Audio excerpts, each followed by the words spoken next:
I'm going to call this meeting of the Plan Commission to order. Clerk, can I have a roll call, please? Commissioner Ash. Commissioner Bindum. Here. Commissioner Fell. Here. Commissioner Fitch. Here. Commissioner Hopkins. Here. Commissioner Otto. Here. Commissioner Stake. Commissioner Upa Bant. Thank you. We do have a quorum. Do we have any changes to the agenda? No. The minutes then are the next item from December the 5th Plan Commission meeting. Can I get a motion?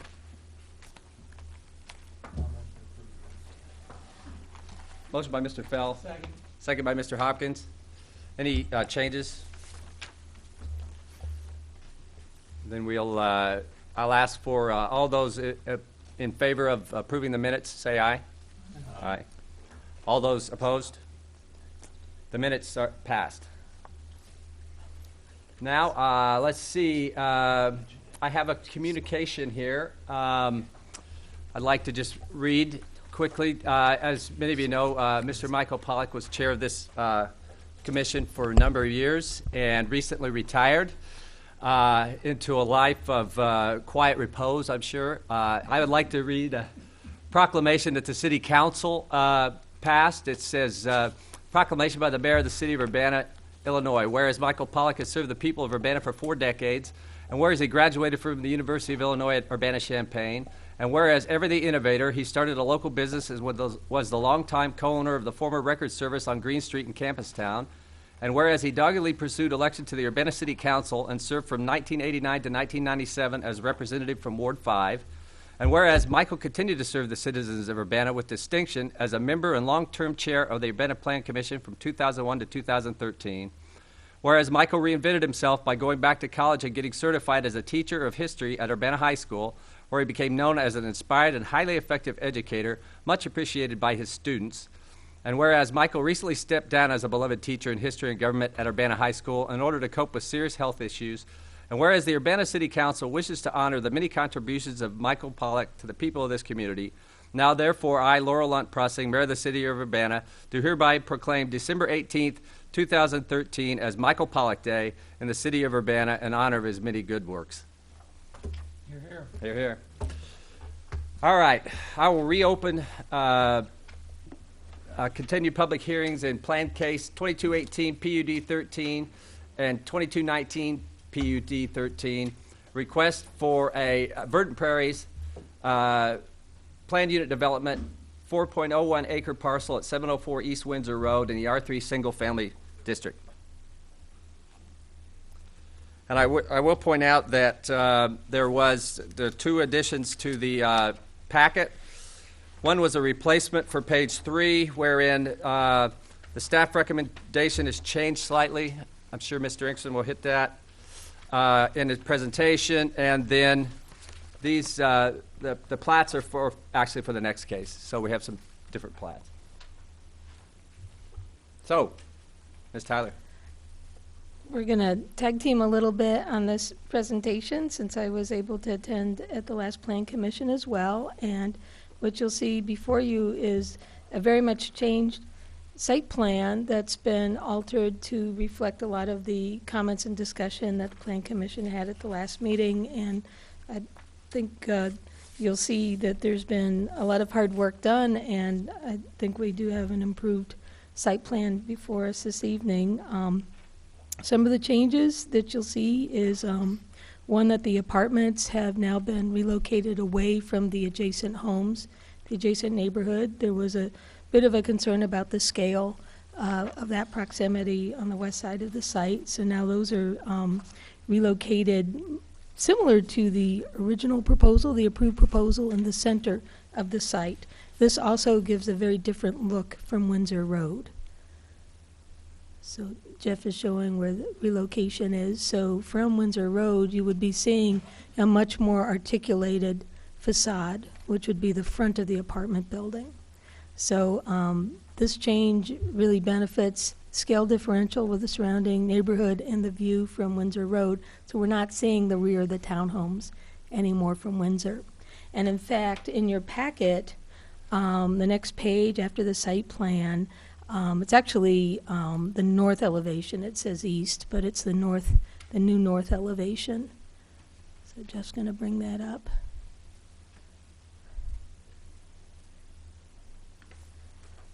This one right here, right after the.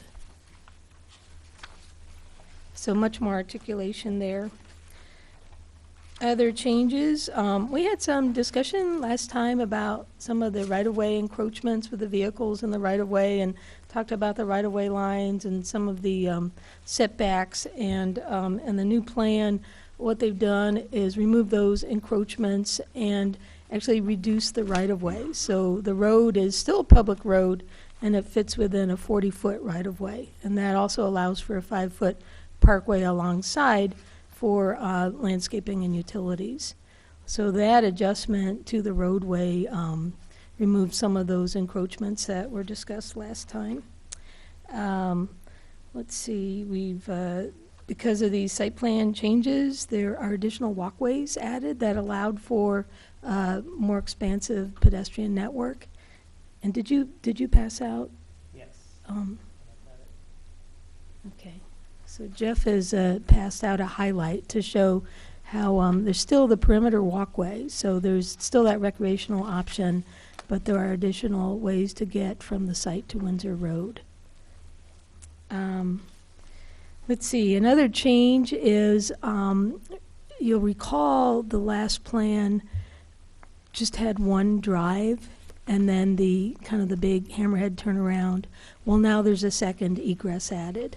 And I think you'll recall, I think Mr. Fell was kind of beginning to talk about how can we reorient these buildings. Well, you can't really do that without adding a little more pavement. So there's another drive that egresses onto Windsor Road, and that also helps with removing some of those encroachments and providing better proximity of the parking spaces to the units.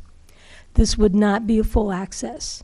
It would be accessible from Windsor only by emergency vehicles to access and egress, and that would be controlled with some bollards and by reinforcement of the lawn area. And that's an improvement that our fire department is supportive of. So there's additional drive area, but a lot more benefits in terms of access and proximity, and provides for the better alignment of the buildings. I think those were the main changes I wanted to point out. This does result in reduction or elimination of some of the waivers that we talked about last time, but we also feel that it's an improvement in the orientation and the access to the property. And I think you have additional comments, right, Jeff? Sure. Plan Commission had a question about the tax benefits of this development. So we had our economic development team run like a scenario of when the development's fully built out, how much in tax revenues will it generate? So after everything's built, the city income tax will be about $40,000 per year. That's for all 46 units. And then the school district also will get about $155,000 per year. So just to conclude the staff report, I would say there's been a lot of work done, and we've met a few times with the engineer and with the architect and the owner. There's good support of the revised site plan from both the planning staff as well as our engineering staff and our fire department. We think that the improvements are improvements to the PUD and address some of the issues that were raised previously. I think it's good to bring up the tax implications. We're definitely interested in some infill development in Urbana and providing additional choices for housing options. I asked today about our number of new homes that we've been able to build in 2013, and we're very modest right now at 15. So this would provide us with more choices for new housing construction in Urbana. Thank you. Any questions for city staff? Mr. Otto?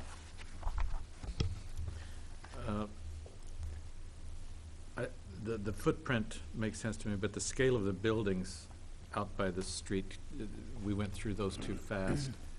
So, building A on the left side of the property, what's the height going to be on that now? So, on the 2.5 west side, stories. Yeah. out by the street.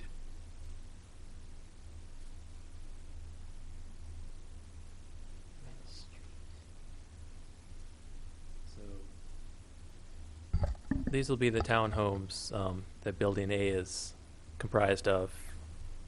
Those 8 units, it's 2.5 stories. And so what's the height? 32 looks like, 3211. We can confirm with the architect, he's here. Okay. Well, maybe I can save some of those questions for them.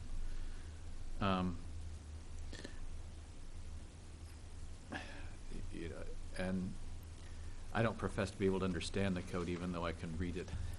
But, you know, my understanding, I mean, my impression is that typically when a structure is over 25 feet, you start wanting more setback from the property line. So I'm still, no? Okay. So what, Thir- does 35 this feet. conform to Oh, I'm current sorry. code as it's drawn in there with the rear yard setback? So there's no, Okay. that's conforming? Correct. Yeah, and I was just going to say our standard height limit for single-family housing is 35 feet. Okay. so. And that measure is, it's measured to the middle of the pitch of the roof, is how it's defined. Okay. Anything, Mr. Fell? I brought this up last time just to be a little bit safe. We have, item number 7 is basically the tall building maximum of 51 feet 7 inches. When that comes in for permit, if it's a little bit higher than that, do we care? The reason I ask is because, I brought this up last time, there are site conditions, oftentimes this building may have to end up being 6 inches taller. So do we want to, if it's designed to be 51.7 from grade now, do we want to give them a maximum of 52 feet or 52 feet 7? I think the previous PUD plan that was approved last year, it actually, the condition said it could be as tall as necessary. So that gave it a little more leeway. Maybe we should ask the architect and see if they need it. Yeah, I guess we would want to put that in the ordinance, but I like the idea of giving a little bit of leeway there, not leaving it open, however. Any other questions? I do have one, and maybe this is for the petitioner. The elevations of the apartment building, if I'm looking at the site plan correctly, I don't think they're properly labeled, but I could be wrong. So Exhibit B, They're not, go ahead. Yeah, we accidentally put in the elevations from the previous that's what I packet. thought, yeah. Yep. I think, Okay. Read those off again. sure. So everything is shifted over counterclockwise. So the east elevation is the Right. north, and the west is the south. The north, what says north is actually the east, and what says south is actually the west. That's what I thought. Yeah. Okay, thanks. No further questions? Let me just run through the order of business real quickly, and I'm going to call the petitioner to outline the changes here and provide us other information. Anybody else in favor can then speak. Anybody with a material interest who's opposed may then speak. Others may speak to the question. Staff may make additional comments. The petitioner then can offer a rebuttal or provide other information. And then we will close the public hearing, discuss the case, and we may vote on it. So if you'd like to come forward. And we know who you are, but if you would sign and state your name.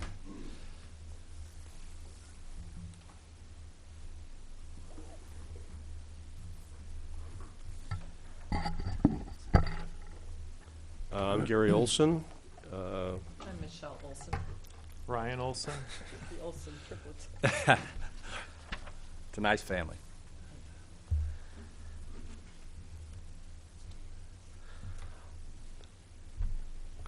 First, I want to say 2 words. Thank you, because this commission made us look outside the former box we had, and I think we listened to you. And I also want to point out that Elizabeth Tyler, Jeff Ingstrom, Brad Bennett, Bill Gray and the fire chief were all willing to meet almost at the drop of just a phone call. Can we meet? And early in the morning and various other times. And we talked to them about our concerns, and they helped us with it.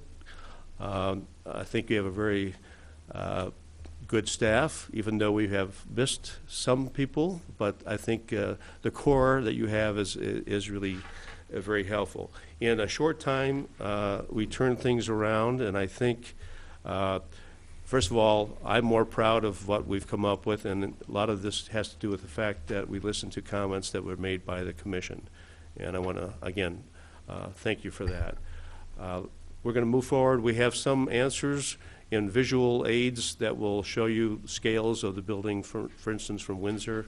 We have a drawing of that in here, but go ahead. And Ryan, you've seen this before. This hasn't changed except for the fact that it doesn't have any pull apparatus. That was all torn down over a year ago. The location of the upper half is pretty much the same. You see the pink buildings are the townhomes, 8 on each side, and the blue building, you're seeing half of the first floor and half of the parking level. So the parking is under the building, but it's not underground. You're able to drive straight into it. Larger version, the number of cars we have on the site, everything is pretty much the same. We have, I think, an 18-foot setback to the pink buildings, which are the townhomes. The other buildings have the same, and about a 76-foot setback from Windsor, property line of Windsor Road, is the apartment building. So you can take a look at the view, if you can. You can see the relationship of the townhomes on either side and what is the 3 stories of apartments and 1 story of parking. And basically we have enough height that we have windows that are centered on the living rooms of those units. Any questions about what you're seeing? You're seeing really, this is looking north, but it's the actual, the south elevation, which is the rear elevation of the building, not the front elevation.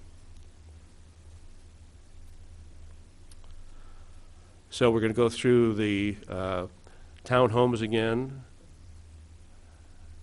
and that's a larger view of it. In some cases, we widened some of the streets that were, we widened the private street on the right. That's now 23 foot wide instead of 20 as it was before. And the units, however, are the same. The large units, we'll look at those in a larger fashion. The end units, we have 2 end units on each of the 5 units in a row. Those are the larger units, and we have 3 small units between them. Again, trying to get a mix of a little bit more expensive and a little bit less expensive working together. One option that we're going to provide is if the large units, if they would like to have a second level, which would give them, I would say, primarily a visitor's space, family when they come, so they have their own bathroom and a master suite upstairs. That stairway goes also down to a full basement in the large villa units as well. Elevations, you can see We're not sure if anyone's going to take the option, so we're showing one view of the rear front elevation where you can see a dashed line, because it would be there, and you can see how it would look on the right side of the drawing. And then you see the rear elevation, again with one of them showing how it would look if it had the option of the second floor, and the two elevations on the side. This is kind of a colorized view of it, black and white, and then goes to color. And I think you can see that we're using some quality materials. Wherever you see siding, it would be the siding that is a cementitious material and is very hard to conquer. It holds up much longer than typical siding would. We call it hardy board. That's what we would buy. And we've used that on our other buildings that you've seen us build in town. Now we're looking at the townhouses. We're showing several levels. On the right side is the basement, full basement. The next unit over is the first floor, which will have a front courtyard, a private area enclosed by brick, and a patio off the rear as well. Most of that is kitchen, living room, entryway, and dining area. There is a powder room on the first floor as well. The next level takes you to the bedrooms, a large bedroom on the south and a master on, well, we've changed directions. Large master on one end where the entry is, and the other one is a bedroom that has a balcony off of it, and two full baths. The bay window is typical on the first and second floor. And then for an option, and this doesn't change the height of the ridge of the roof, it's exactly the same. People could opt to have what we call a loft room with another bath and a very large roof terrace, which would look inward to the site.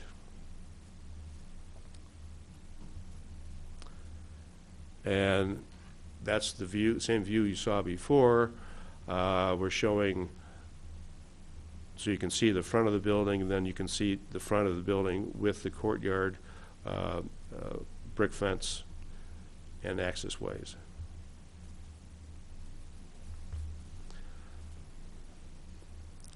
The side view, which you now can see, the side view on either end, east and west side of the buildings.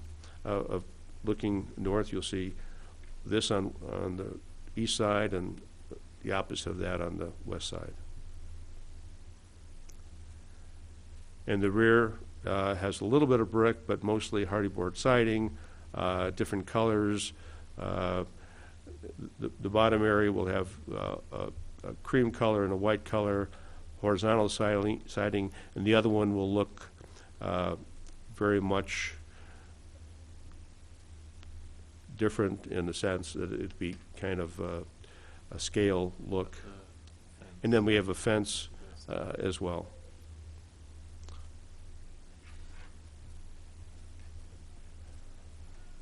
The grade level parking is for 23 cars, assuming one of them is a handicap space. It has some storage for tenants on one side and mechanical rooms on the other side. It has elevator, a mechanical room, elevator lobby, entryway, and two required stairways for emergency egress. The basic plans are we have 3 larger units and 2 smaller units. All of this fits into perfect modules for modular construction. Patio is on the first level, which cover the parking, and balconies on the other levels, and we'll have cathedral ceilings in the upper floor.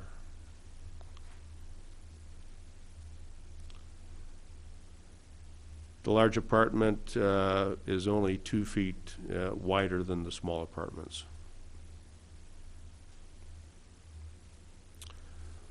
All of them have at least 2 bedrooms, 2 baths, and a study, open dining, living, and kitchen. And the view, again, from Windsor is the south elevation, which will have some earth berming up to it that is not shown here. Side elevation.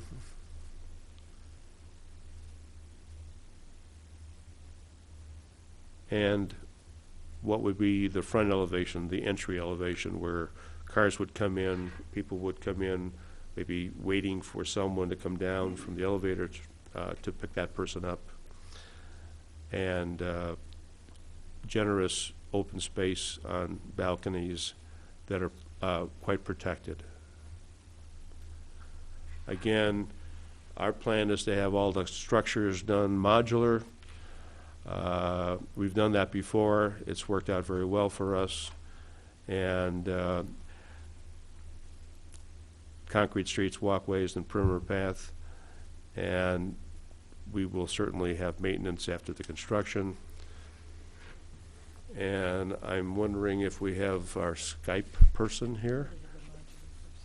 But let me just first say that we call what we do modular architecture. And just because of the way it's built, it is a very green form of construction. Brian, are you there? Yes, I'm here. We're just about ready for you. Good evening. I'm Brian Bradshaw with BKB Engineering. I'm just going to go over quickly some of the slides regarding the site plan changes that we've made. On the first slide is the pavement plan, and you can see the in gray is the cul-de-sac area. It's the same as before, the public street. Then the shown in red is the private driveways and parking spaces.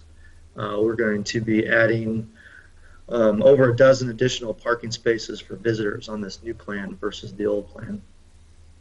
Shown in purple hatched area just south of the parking area on lot 133 is a porous pavement system. It's capable of handling vehicle loads up to 80,000 pounds, which is sufficient for the largest fire department vehicle. From the surface, it will look just like grass, but it will be able to handle those large vehicles. We'll do some curb modifications along Windsor Road, where we don't know exactly what those are right now, but we will be working with the fire department on to meet their needs. In blue, we show the 5-foot sidewalk. We have an additional 200 feet of sidewalk length on this plan versus the previous plan. On the next slide, we'll show the utility plan. And this plan actually works out better with the new layout versus the previous layout. We'll have no new sanitary sewer mains. We'll be able to tap into the existing sewer mains that are around the perimeter of the site. We will only be running sanitary service lines to the new buildings. The water main will continue to be tapped into the 12-inch water main on the south side of Windsor, but this new plan allows us to provide a loop all the way around the site and connect back into that same 12-inch water main. This will improve the pressure for the fire hydrants and improve the water quality for the residents. In red is our new storm sewer system that we have designed.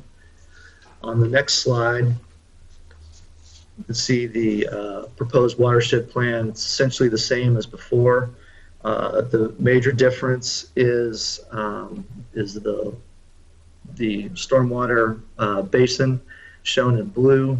It's a different shape than before, but it can hold the same volume. And generally, this new plan has the same amount of impervious area as the previous plan. So with that, I'll stay online for any questions, but I'll turn it back to Gary. Thank you, Brian. We're basically, we can review things, but this is how the site looks in the spring, and we hope to see some holes in it next spring for some new construction here in Urbana. Any other questions? Thank you. comments? Yeah, do we have any questions for the Olson? Mr. Fell? Which I think is taken care of, but on the old elevation of the big building, we'll say, on the back side of it, the ground kind of undulates underneath the parking vents, I assume? Those are vents. But on the new one you have, the grade is just flat across there, which my question is are we going to berm up against the back of the building with the parking vents, and does that impact what happens in this basin? My thought, and it's been drawn differently each time, would be that we would go up to the bottom of the vents and level off there and slope down on both sides, and carry that slope on the sides as well. Okay, but that does, so that berm doesn't really impact the volume of this basin, No. right? Okay. No. If you look closely, that would begin after the dry basin Okay. is finished. So the dry basin is sloping up, and there'll be a flat area, and then there'll be a slope up to the concrete wall, basically. Good question. Any further questions? I think we're good for now. Thank Okay. you. And does anybody else care to address the Plan Commission on this case?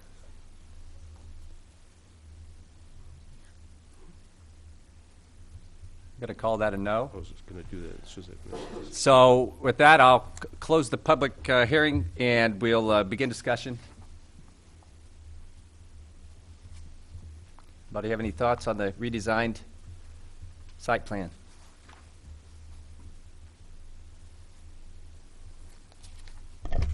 Mr. Hopkins? So I move we send, let's say, we're doing these separately for the PUD and the, The plat is Plat? going to be next, yeah. Yes. so we've only dealt with one so far? I mean, we've actually talked about both already, right? Yeah, this is for the preliminary and final PUD site plan. Yes, two motions, please. But what I'm trying to be clear is, we've actually already, with the petitioner, discussed both of them, yes? Yes. Okay.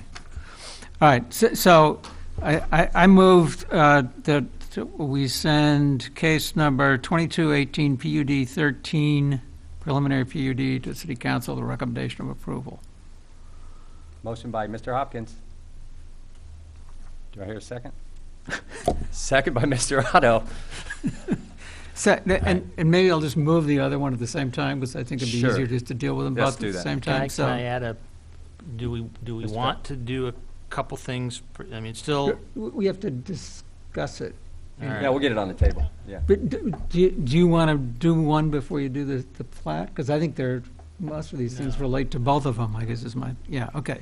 So then I'd also move case number 2219 PUD 13, final PUD, to City Council, the recommendation for approval.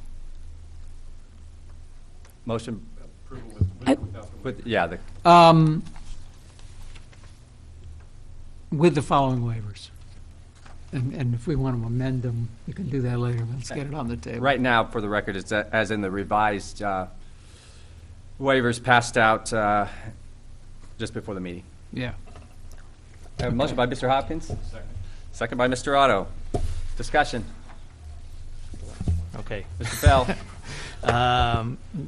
Three items, I think, two for staff mostly. One, item 7, I think we want to give them some leeway in the height of the building. And 52? Is that what you were suggesting? I I'd give them a foot at least, I think, because things can happen that vary the height of the building, you know. 53? I mean, 52.6. I think also, I mean, usually we prove these as generally conforming to the information we've been giving, and if a foot difference in the height of this building is still generally conforming, according to staff, I'm fine with that. That's right. Yeah, the minor changes to the plan can be administratively approved. Okay? So you want to just leave it the way it is then? Can we approve? So if that's the case, I'm happy to leave it the way it is. I think it's good to add the leeway, and when we present the ordinance, we'll make sure that we have flexibility, but I think since you've discussed it, it would be good to make that change. Okay. And my other questions. So it's now 52.6 or 52.7? What do you want? A foot, I think if a foot is. 52.7. 52.7. And my other two questions for staff is, are we comfortable saying maximum floor area and the minimum open space ratio are necessary? I mean, as necessary? I mean, is that still generally conforming to the site plan we have? Yes. What we're trying to do is follow the PUD, which asks us to call out waivers, even though, as we discussed last time, that's kind of contrary to the whole purpose of the PUD. But we're just trying to follow the ordinance and compare it to the regulations, even though there's supposed to be flexibility. In the case of the open space and floor area, we, rather than, get it down and be wrong, we wanted to refer to the site plan. That's what we're Okay. trying to do here. Further questions? Ms. Bindum? This may be for the builders, but, and it might have been mentioned before, but are any of the buildings like accessible for persons with disabilities? Question is on accessibility or adaptability. Is that something, if you could come to the, The apartment building is accessible, and all the townhomes are accessible. The question is, the townhomes have different levels of floors with stairs. Yes, the townhomes. Does that answer your question? Great. Thank you. Further discussion? All right. I think we're ready for roll call. And the first one is 2218, the preliminary approval. Okay. Commissioner Bindum? Yes. Commissioner Fell? Yes. Commissioner Fitch? Yes. Commissioner Hopkins? Yes. Commissioner Otto? Yes. All right. And that motion is approved. And now a roll call on 2219, please. Commissioner Bindum? Yes. Commissioner Fell? Yes. Commissioner Fitch? Yes. Commissioner Hopkins? Yes. Commissioner Otto? Yes. That motion is approved. And these, so I guess, get to the city council January 6th. January 2nd? I'm sorry, 6th. January 6th. Great, thank you. Okay, now I'll open old business plan case number 2217 S13. And this is the plat, the preliminary plat for Verdant Prairies Village. All right, thanks.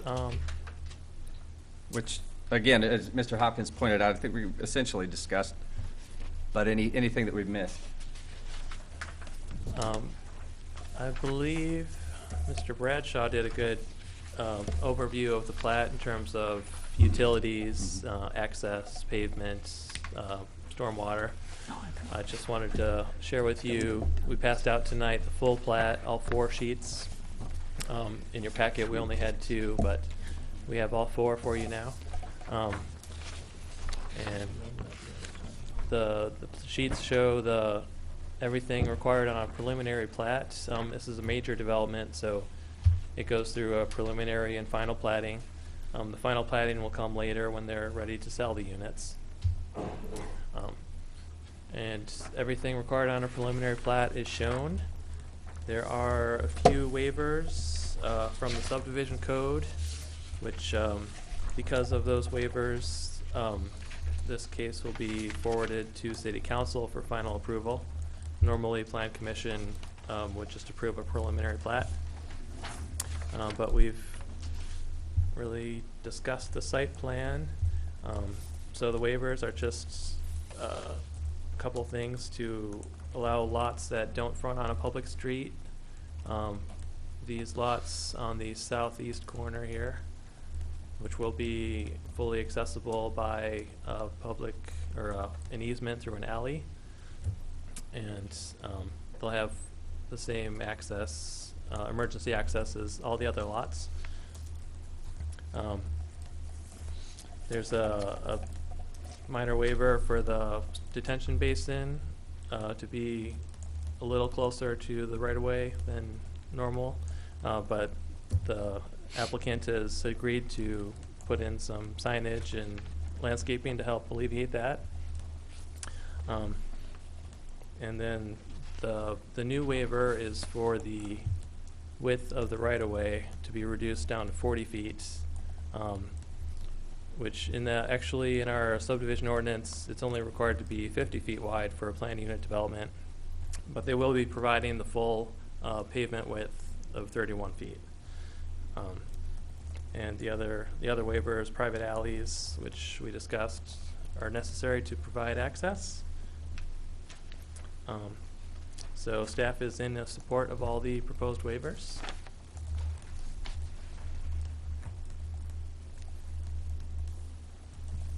Thanks. Thank you, Mr. Engstrom. Any questions for Mr. Engstrom? Mr. Otto? So I'm a little slow. I had assumed that what's now being described as a private alley would all be deeded over to the cities, but actually from the Circle Street out front, that branch off, that is all considered a private alley and will Yes. will be maintained by the landowners. Yes, maintained by the developer or their The association. homeowner association. So lots 124 through 131 will be sold as single-family units, so the homeowners there, it'll be in their covenants or something, they understand that they're gonna have maintenance. Yes, and there's parking for the apartment building as well. So I believe there will be one association for the whole development. Okay. Further questions? Thank you, Mr. Engstrom. And the same procedures as before. Mr. Olson, if you'd like to talk to us any more on this or not, it's up to you. You said your piece, okay. I want to keep it as short as possible based on the last meeting. Okay, all right. Anybody else care to address the Plan Commission on this case? All right, I'll close the public hearing and we'll discuss and move and vote probably. Any further discussion? Question for staff. Question, Mr. Fell. We have a storm sewer that runs down the now private alley. Do we have an easement? I mean, require an easement for that storm sewer? Does it belong to the homeowners? Whose storm sewer is it? I believe an easement will be required with the final plat. Okay. Okay, anything further? Any motions?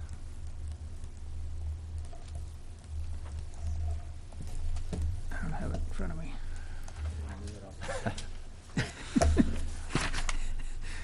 Other people that do these things. Let's see, so we've got plan case 2217 S13 move to send to City Council with a recommendation of approval. Can I do this, here a second? Second. Moved by Mr. Hopkins, second by Mr. Fell. Is there any further discussion? We can have a roll call, please, when you're ready. Commissioner Bindum? Yes. Commissioner Fell? Yes. Commissioner Fitch? Yes. Commissioner Hopkins? Yes. Commissioner Otto? Yes. That motion is approved, and I assume that January 6th, And just clarifying that you said as presented, including the waivers. as including the waivers. That's what I Correct. thought. Thank you. Okay, now the next order of business is a new business case, Plan Case 2220S13, a request by Marcus Harris for a waiver of the subdivision and land development code regarding stormwater management requirements for an 8.38 acre subdivision, countryside subdivision, located northeast of the intersection of Anthony Drive and Cottonwood Road. Mr. Engstrom? Before we start, I Mr. I Fell, do some work for the petitioner, so I'm going to recuse myself. Mr. Fell is going to recuse himself for a conflict of interest. My understanding is that having opened the meeting with a quorum, we can still vote on this, and it would take 3 votes since there are 4 of us. So it's the majority of the members voting and present. So thank you. All right. So this is a request for waivers for a plat that was approved in June by Plan Commission and City Council, preliminary and final plats. And this area was actually a replat of a subdivision done in the 60s before we had jurisdiction or subdivision code that extended to this area. It's out there at the edge of our extraterritorial jurisdiction, past Cottonwood and Anthony Road. So that's a little background. They're requesting a waiver from Section 2142B1 of the subdivision code, which requires a stormwater management plan for all residential developments over 5 acres. This subdivision is 8.38 acres. And then if that requirement is waived, then Section 2142-B5B would no longer be required. And that is a requirement that stormwater must be captured on the site, and the release rate from a 50-year rain event shall not exceed a 5-year rain event coming off of the site. So this was approved on June 17th. Council approved this preliminary and final plat with the condition that a stormwater management plan needed to be submitted and approved by the city engineer. There was also approval for a waiver to allow a 28-foot wide street. Let me pull up this plat. And a deferral for sidewalks. Okay, no. Okay, so here is the plat that was approved in June, and council on Monday actually approved an extension of that approval. So the petitioner now has 180 more days to either meet the requirements or obtain the waiver and get the plat recorded. So as I mentioned, they're seeking the waiver from the requirement for a stormwater management plan. The petitioner has predicted that development of the subdivision from agriculture to residential will result in approximately 1.16 acres of impervious surfaces. And the petitioner has purported that the runoff from the site will be less by conversion to residential. Staff's of the opinion that there will be no decrease in the stormwater volume from pre-development to post-development conditions. We've got today with us Brad Bennett from the Engineering Division. If we have any technical questions about the case. So the criteria for a waiver request, number one, there are conditions of topography or site-specific reasons to require the waiver. There are some site-specific reasons. It is, let me go back up to the map. The site is situated between Interstate 74 to the south and the saline ditch to the north. So the applicant is arguing that in order to not hamper release of water from I-74 from the south as it goes towards the saline, that the stormwater detention plan should be waived so stormwater can exit the site as quickly as possible and not get in the way of water coming from I-74 to the saline branch. Our technical analysis shows stormwater calculations submitted really do not show sufficient capacity existing for stormwater to be removed from the site before it would come from 74. So basically the existing capacity of the ditches and the drainage tiles is not sufficient to clear the site before the buildup from 74 would come down the pipe. Next condition, or sorry, criteria, the waiver would not harm other nearby properties. Staff or the petitioner's calculations show overall runoff will likely decrease 3%. Staff's in disagreement with that. Third condition, the waiver would not negatively impact public health, safety, and welfare. Again, staff's not quite in agreement with their technical analysis. However, we do find granting the waiver would allow for development of the site in a manner that conforms with our access management guidelines. If you look at the current lot layouts, it's smaller lots that all directly access to Cottonwood Road and Anthony Drive. With the new proposed plats, 4 of those drives would be eliminated and would go onto a private, or not a private, a public road, instead of having that many drives on Cottonwood Road. So there would be safer access as the site has been replatted. So our recommendation today, staff is unable to support the waiver on its technical merits, but we do note that the site was platted in '62. There are some vested rights, and the replatting would provide for better access.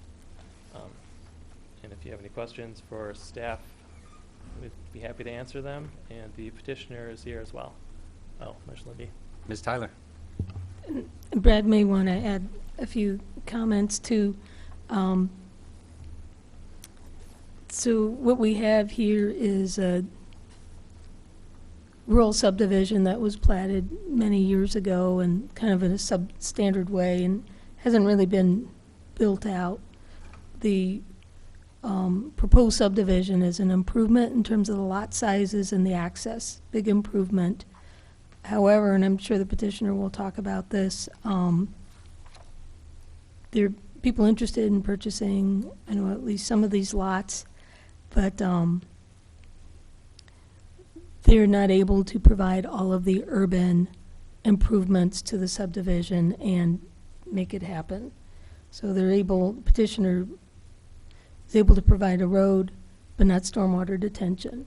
So I think what we have here is a plat that would improve upon the current plat by quite a bit in terms of lot size, orientation, and access. But it wouldn't be prepared from a market standpoint to build a whole detention basin. And I think that there's some stormwater arguments, you know, to support that. And, but they're not, in our opinion, very, very strong. So it's hard to be thrilled about the waiver, but at the same time, see that there's some benefits to allowing this to proceed. And my understanding is that without the waiver, it would not be able to be completed. That's what I've understood. I would just also point out that it is difficult when we get out into these rural areas because we have kind of one-size-fits-all subdivision requirements for urban subdivisions. It does get very difficult to have these rural subdivisions. I think those were the main things I wanted to point out, just because it is a pretty unusual circumstance that we're looking at here with this older subdivision, trying to overcome the obstacles. There are definitely people interested in purchasing these lots. It is outside of our probably annexable area for quite so many years. But we are interested in seeing more residential development to hopefully get beyond the 15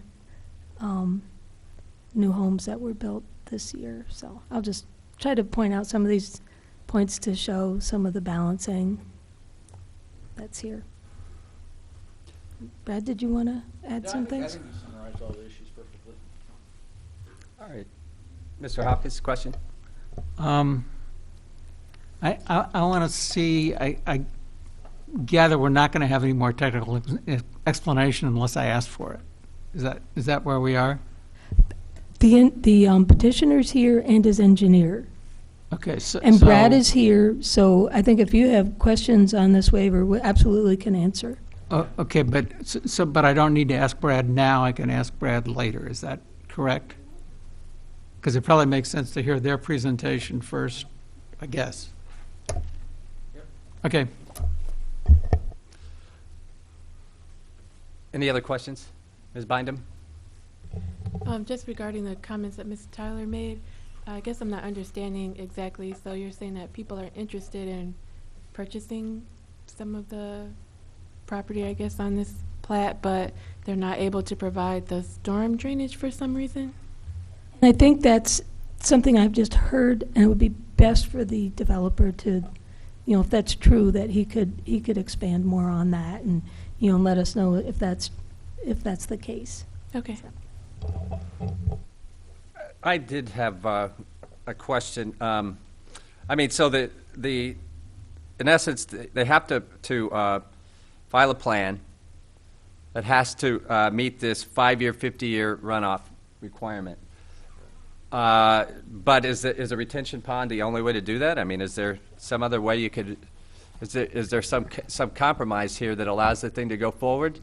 You know. Well, I mean, generally, you do have to provide detention. It could, you know, there's several types of detention you can provide. There's, you know, what they call wet storage, like you see down at Stone Creek, you know, the big ponds that hold the water. And then there's what they call dry detention, which, you know, it looks like a depressed area that the water is allowed temporarily to pond in. And then you'll see it more of the, and it wouldn't be applicable to this situation, but in more urban, dense areas, they'll actually have underground detention. Where the stormwater detention is located underground. But the idea about requiring stormwater detention is the idea that, you know, when you get a heavy rainfall, what you do is you essentially park or store, you know, that runoff temporarily and then allow it to discharge at a lower rate, you know, over a longer period of time to mitigate the downstream impacts.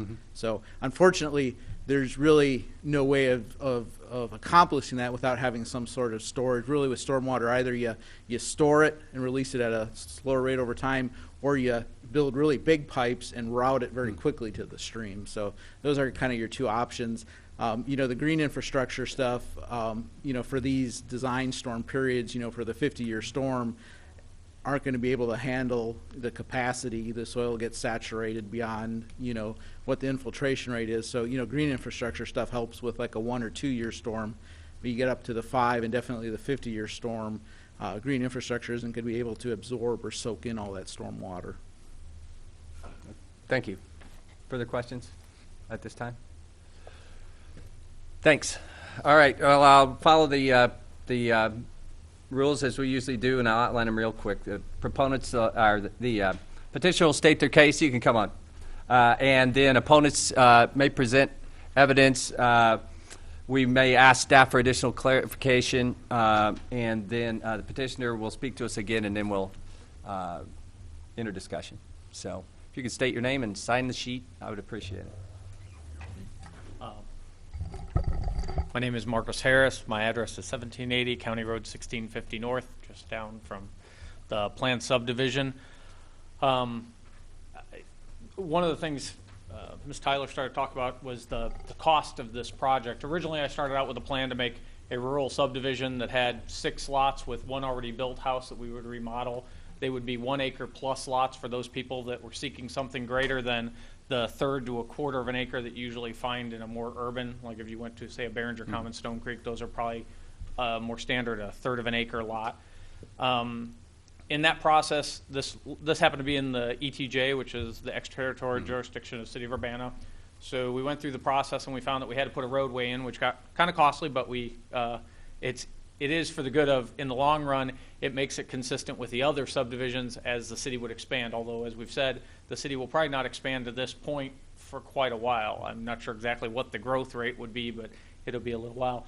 After we did that, I had some interest in the lots to address, and we have some people that are interested to buy them. The problem is, if we start to then do a rainwater detention system, that adds to the cost of the development. As the cost of the development goes up, the lot price has to go up. As the lot price goes up, then we exclude some people. And you can see this, I think this is probably well illustrated in the Brick House subdivision, which, if you remember the Brick House subdivision, it's a rural subdivision that is out off of Airport Road, just down from High Cross.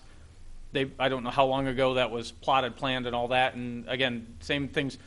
Your commission looked at it and saw that we needed a road, we need detention, we need that. They still haven't sold a lot there, partially because the lot price is fairly high. They are, again, large lots. So I don't want to create a subdivision that I don't get to, no one builds a house in, but I also understand the importance of stormwater management. And I feel, as I've said, the site does drain. There's a pretty good elevation change from the wooded area that you see to the west down to the east. There is a storm, a tile along the Cottonwood Road, and then it drains into the saline, what you can't see, well, at the very top of the page, you'll see the saline branch. And so my argument is that, again, because of the large lot size and that, I don't feel that the rainwater runoff is going to be an issue. And the engineers have looked at it, and Roger can speak to the numbers as far as that, but I'm hoping that we can get a waiver or some compromise so that I can go ahead and complete the subdivision somewhat as planned. So I don't know if that's answering any questions. No, it's great. Mr. Hopkins, you want to go ahead and speak to us first, and then we'll. I'm Roger Meyer with Burns Clancy. I'm the engineer on the project. A decade and a half ago, I was working in Kansas City and a suburb of Pleasant Valley. I had a unique situation. I was 200 yards away from the floodplain of the Missouri River. I also had a lot of upstream data because of the developments that our company had done and that other companies had done upstream of our site along this same creek. And it was very easy to present the data that showed that stormwater detention was the absolute wrong thing to do in this location. And if you want to see an aerial photo, I've got it on my smartphone that you can see this site has been developed now, and there is no detention on the site at all because of its unique situation. This is also a unique situation because of our close proximity to the Saline Branch.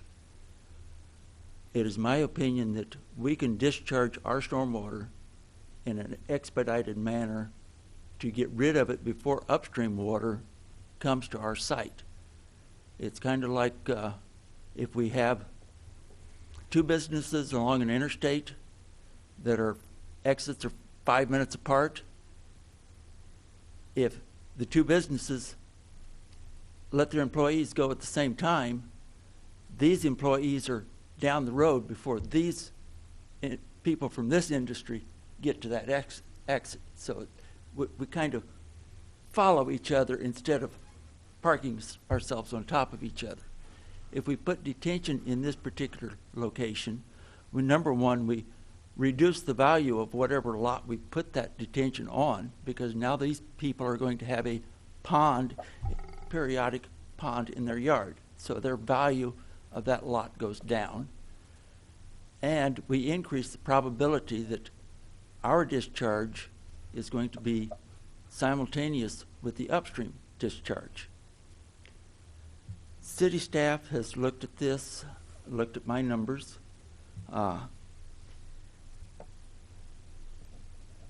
I've used fairly conservative C values, rainfall coefficient values that are very reasonable according to the Land Development Manual.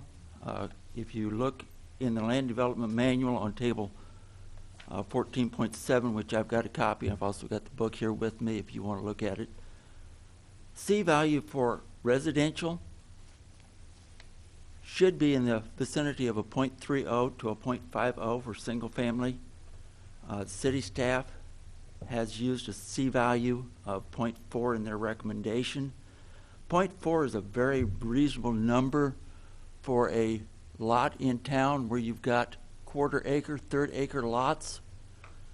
It's not really appropriate for 1 acre lots out in the country because we've got a lot more grass out in the country. And in town, you've got a lot more percentage-wise impervious surface. So I've used or calculated a C value of 0.35, which is based upon a C value of 0.9 for impervious surface, whereas the manual recommends a 0.8. Grass and lawns, 75% cover, a 0.23. Grass absorbs a lot of water. It keeps it from running off. It's got a lot of surface that gets wet, and the water flows slower, which allows it to infiltrate more. Cultivated land for the pre-development, a 0.34 is recommended C value. And for the wooded area with the average slope, another 0.34. When you do the math, I come up with my pre-development C value essentially the same as my post-development C value, based entirely upon the size of the lots and the presumption that I will have 5,000 square feet of impervious surface per lot. There is currently one lot has been developed, the proposed lot 16. That particular lot currently has 3,840 square feet. So I think my numbers are conservative and that actual runoff will be less than what I predicted. And so actual runoff will be equal to or less than current conditions. Very likely less than. I've also evaluated the existing storm sewer farm tile system. The existing system, according to my calculations, can accommodate a 10-year rainfall event. Any rainfall in excess of that 10-year event is going to create surface water. Just the same here in town, we don't design all of our storm sewers to contain all of our storms. We allow a certain amount of the storm water to surface flow during these significant rainfall events. A 50-year storm event will produce approximately 15% more runoff than a 10-year event. It is my opinion that the ditches are more than adequate to accommodate that additional 15% stormwater runoff. Therefore, in no way are we hurting anything. We're slightly improving things with the development, we're not improving them as much as what the ordinance would have us improve them. And the ordinance makes a lot of sense in town where years ago we had no stormwater management. And so we are now at a point where we're over capacity or over demand on our storm sewer systems. So it makes a lot of sense to go from when we develop, to actually reduce runoff. In the country where we have no adverse effect on anybody, a equal runoff should be more than acceptable.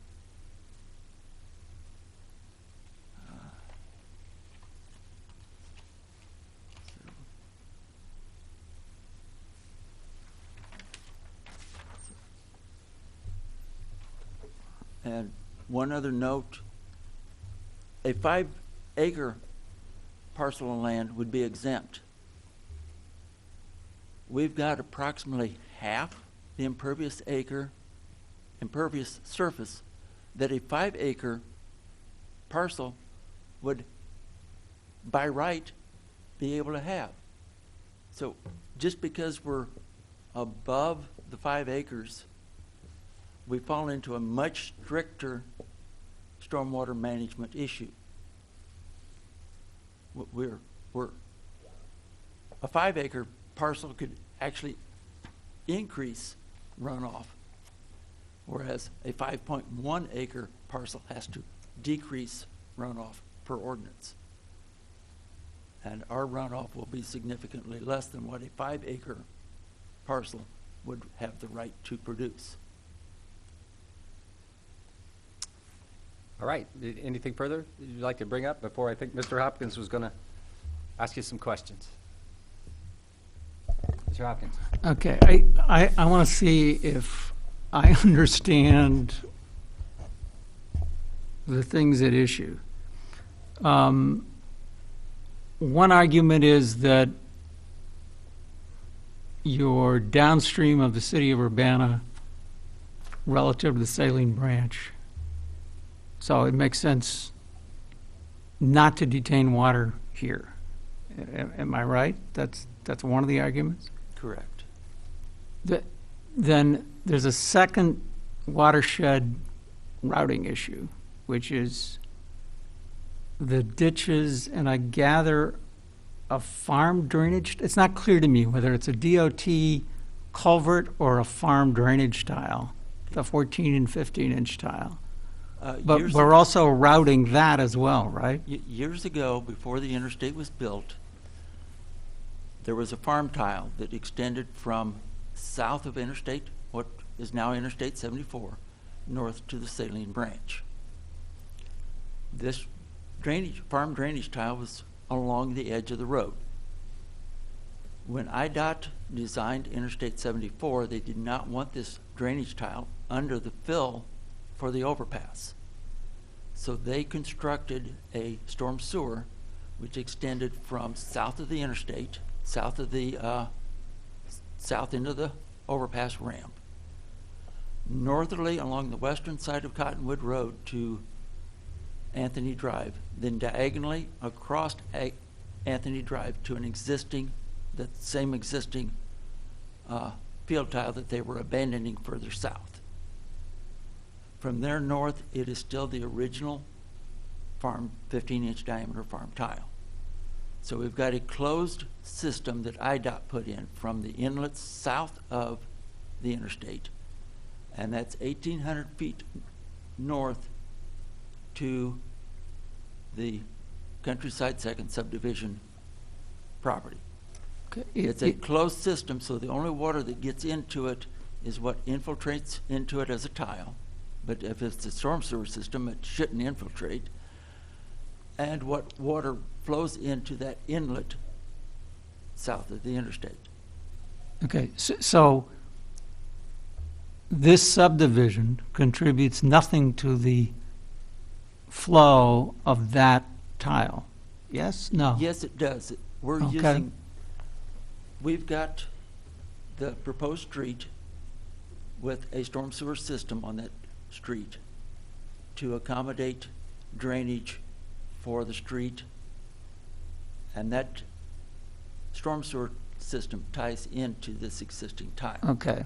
So our desire is to collect our water, put it into this tile, let it run downstream before the interstate water gets there. Okay, all right.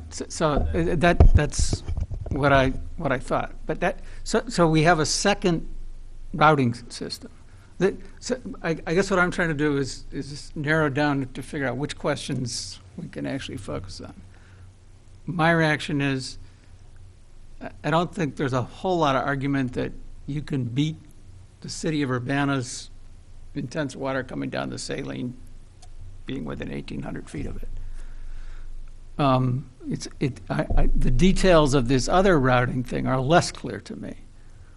And I gather that the issue is whether there's enough capacity in what I think is then a 15-inch tile from your inlet, well, the inlet that you are relying on, to the saline for the volume of your drainage to flow before the peak load, before the peak flow based on the rest of the upstream watershed south of the interstate at some concentration time for some storm. Is that what the disagreement is about? I believe that's what staff is objecting to, is they don't think that we can get enough of our water downstream before the interstate water gets there. Okay. I think that is their objection. Okay. I think that if we put detention in, we're detaining more water from our site. We're not getting rid of all of it, but we're depositing more water into the existing tile system when the interstate water gets It's to peak us. flow. So the question is, this is a routing model problem where the notion that you can get all of yours out before the peak comes, we're not disagreeing with. It's whether the difference between it arriving somewhere in the peak curve along the way is any better. You're arguing it's going to contribute to the peak at some point anyway, even if you detain We're it. going to contribute to the peak, but to a lesser extent. If we go ahead and get rid of as much of it as we can Okay, before because the peak gets you're going to there. be at the front end of the curve, the Correct. hydrograph, instead of at the peak. Okay. There's also, besides the tile that runs down Cottonwood, there is a standard ditch line along Cottonwood and along Anthony that you would see along most farm fields. Yeah. Where, so there is in essence detention already on top of the tile also. Now whether that detention meets all the requirements. Yeah, so that was next thing I was going to ask. So are you also routing the ditches? I don't know how you do these. The ditches are in need of maintenance. We're proposing to clean the ditches as part of our subdivision. But you're also calculating flow for ditch flow? I did not independently calculate the ditch flow because I'm only putting 15% of a 50-year storm in the ditches. Okay, so the calculations that there's discussion about are relative to the tile, not to the ditches or other aspects of it. Is that what's going on here? I believe you're correct. I believe you're correct, yes. Okay. Further questions at this time? Mr. Otto? Is it clear that you have access to that tile, that you can tap into that tile? I know, just because it goes across the frontage doesn't necessarily mean that you've got. I've talked to the road commissioner, Jim Prather, and he said we have access, and then also to the tile commissioner, which is Warren Rittenhouse, and he said that would be fine also. So the drainage commission as a whole has said we would have access, and that would be fine.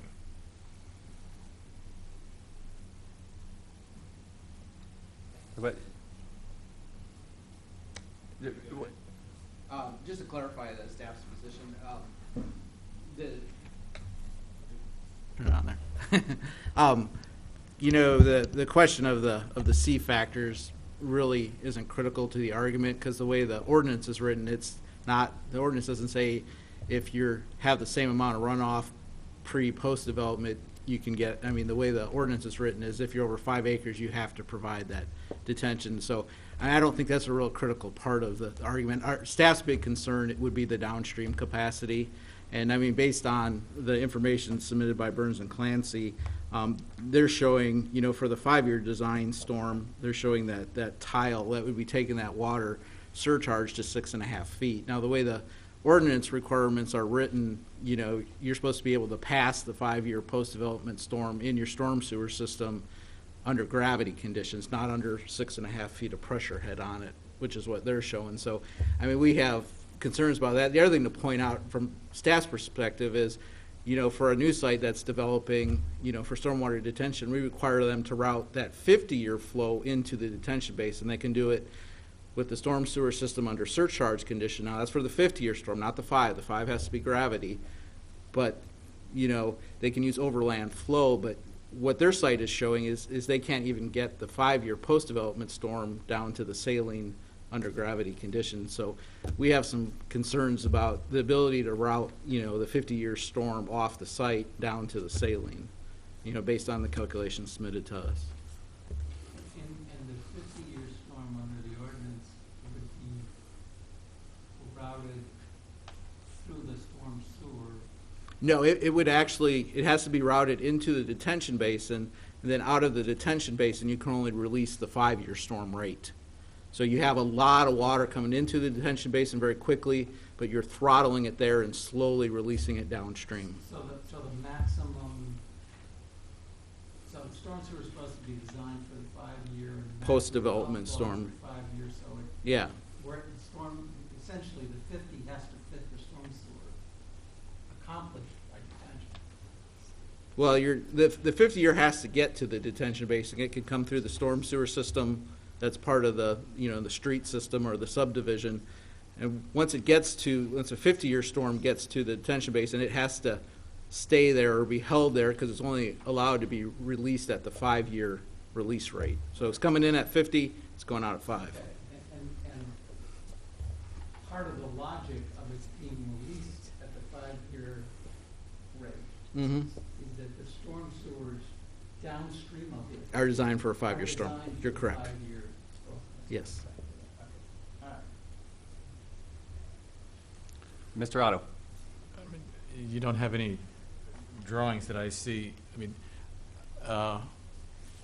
the detention system that isn't economically feasible to build, roughly what would that entail? Where would you, so you didn't draw that out because you don't want to build it, but where would it be?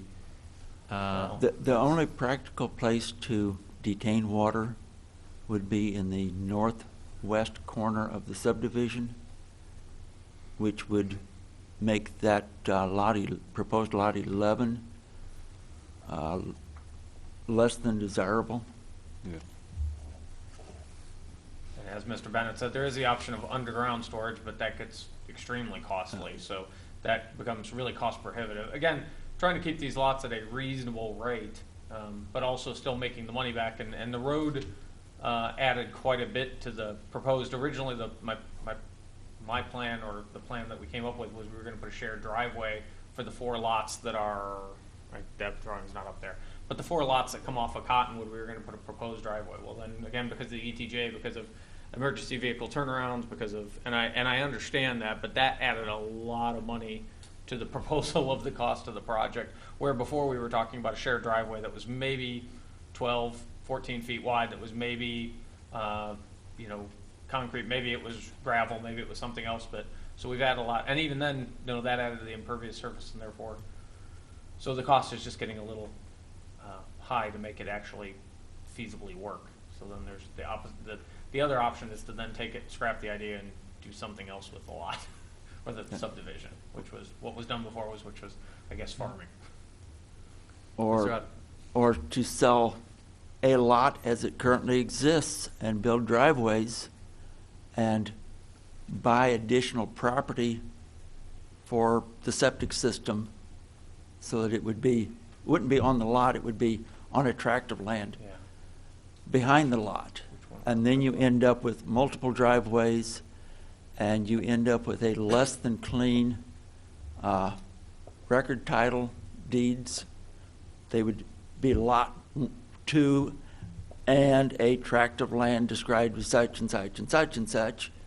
Whereas with the subdivision, it's a very clean title, it's lot 11. So it benefits everyone to have a clean system, the subdivision as proposed.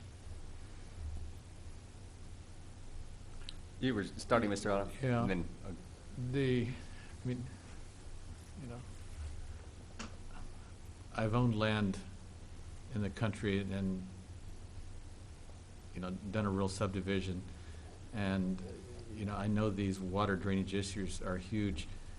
What do the landowners to the north have to say about this? That simply there's 2 houses that would be on the east side of the road? Yeah. The 2 houses Cottonwood. east of Cottonwood. What do they have to say? Have you talked to them at all? I've talked to them, and they really haven't voiced a concern about it. I mean, they haven't been concerned about, they don't feel that it's going to impact, but I've talked to them about the design. But the you know. topography flows in their direction, right? So if you have got more homes there than are there now Right. and have less infiltration, the water's going to tend to go across Right. their property. Right. Although I If think the the elevation. runoff was greater, I would agree with you. But by converting farm ground to lawn, we're reducing runoff. Agriculture has a variable runoff rate. In the spring, before you get a crop, runoff is fairly high, which is where the 0.34 runoff coefficient comes from. In the middle of August, you've got a lot of leaves out there that capture water. You've got the whirl on the corn plant that captures water. So runoff during the summer is reduced, not only because the ground tends to be drier, but because you've got more plant tissue to absorb the water. But our runoff coefficient is based upon bare dirt, and our runoff coefficient for the lawn is based upon these people that live in this area, I'm sure are going to want to have nice lawns. So before you came with the revised plat, there were 1, 2, 3, 4, 5, 6, 7 lots around the perimeter, and the center of that was not platted. Well, it is platted. It was an ag lot. Originally, if you look at But the. you could build one home on, what, that 4 acres? No, that 4 acres was supposed to be left as ag, and it was just the surrounding perimeter houses in 1958. And then actually, that ag lot used to wrap around that house to the north all the way around because it included the land that was on the other side. So it was kind of strange. So, If you look at the plat that was recorded in 1962, there's a gap along Cottonwood can see Road that. between the first 2 lots, right. and a gap along Anthony Drive between 2 lots. good That track. gap is wide enough and configured that someone thought that they were going to make a loop road between the 2 and develop the entire interior with equal-sized lots. But, you know, it's hard for me to understand how, when you're going from what's current, so you're saying that the way it's currently platted, there's more runoff than the proposed plat, but you're going from 7 houses to 12 houses with, We're No, we're not going to 7 we're- 12. we're actually going from farm ground. We'll end up with 7 houses To- total on the subdivision because there are 6 new lots and then the existing, well, the lot is modified.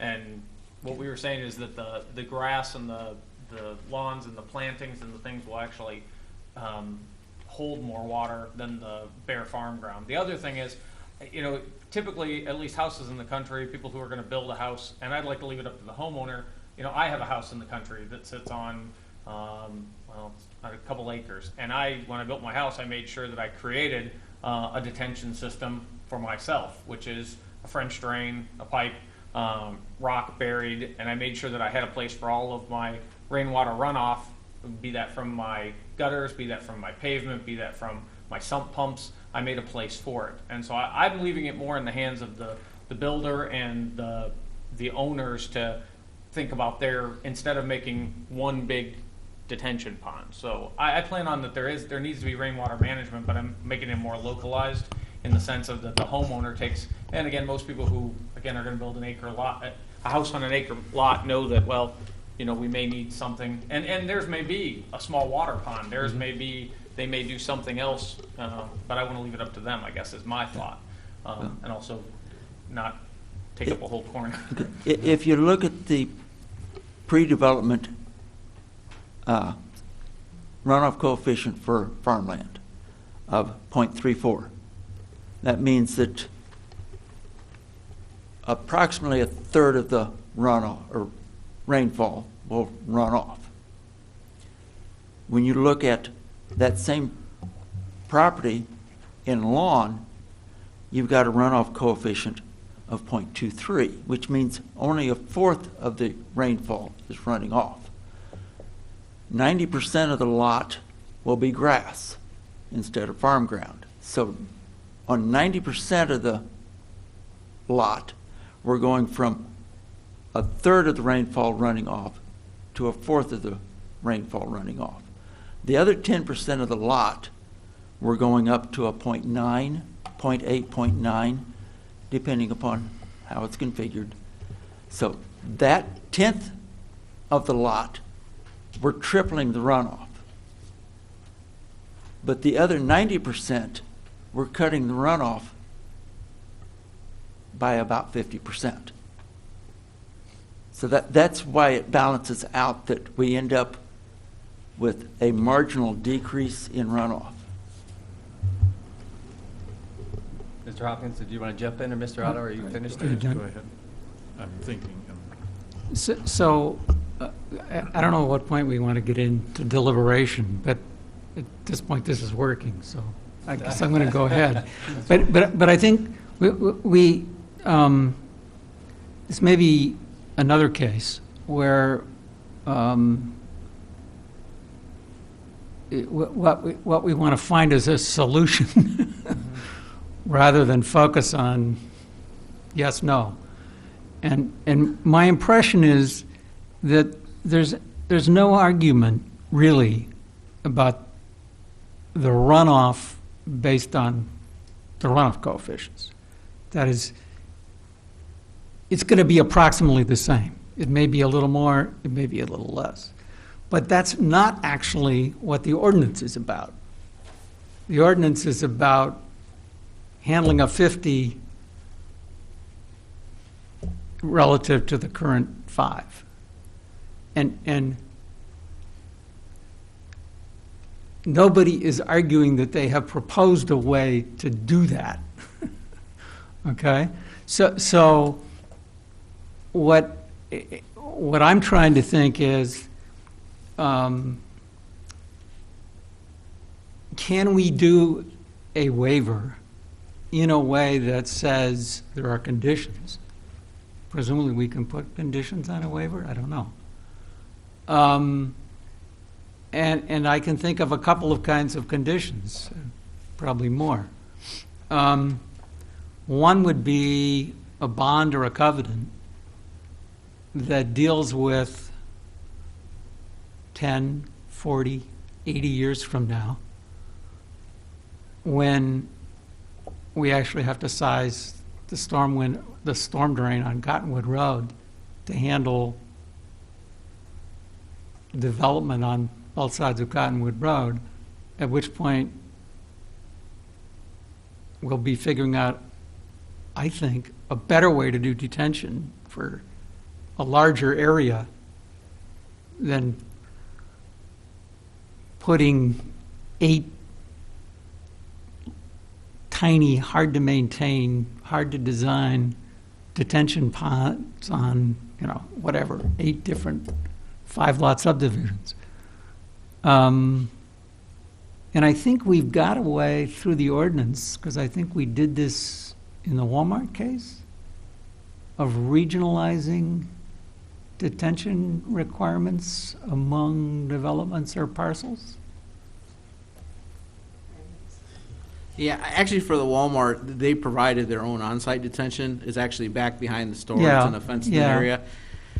Because that site sat so low, they built what they call the borrow pit. They took a lot of soil kind of from, I guess it would be the east end of the site that Yeah. they own. They owned a much larger site than what they currently now, and actually deposited that kind of on the west side, adjacent to High Cross Road, to build it up. And what they did, so they had this big hole in the ground. They said, boy, what can we do with this? And, well, let's let, stormwater run into it and alleviate, some of the problems that we had along, the road there going towards Cottonwood. They had some heavy flooding in there. So, that was, they still provided their on-site detention for the difference between the 50-year post-development store and the 5, but they kind of had this borrow pit left over, which they turned over to the city as a regional detention.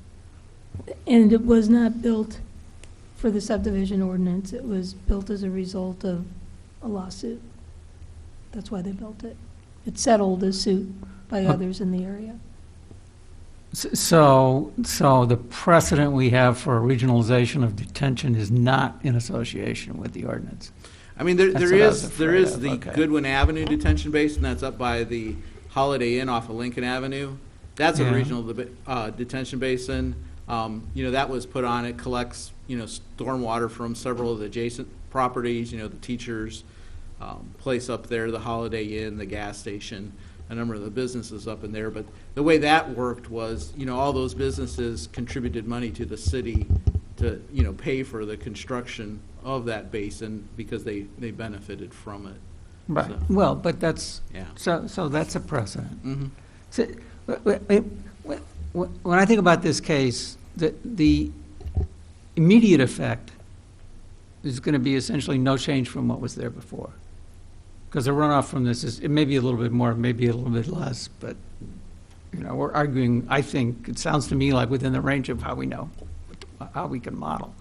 But the longer-term issue is, as there's more development, then the management of detention timing on this side stream, this channel, whatever you want to call it, is going to be relevant. So how do we deal with that over time? And a typical way of doing that is bonding or requirements for future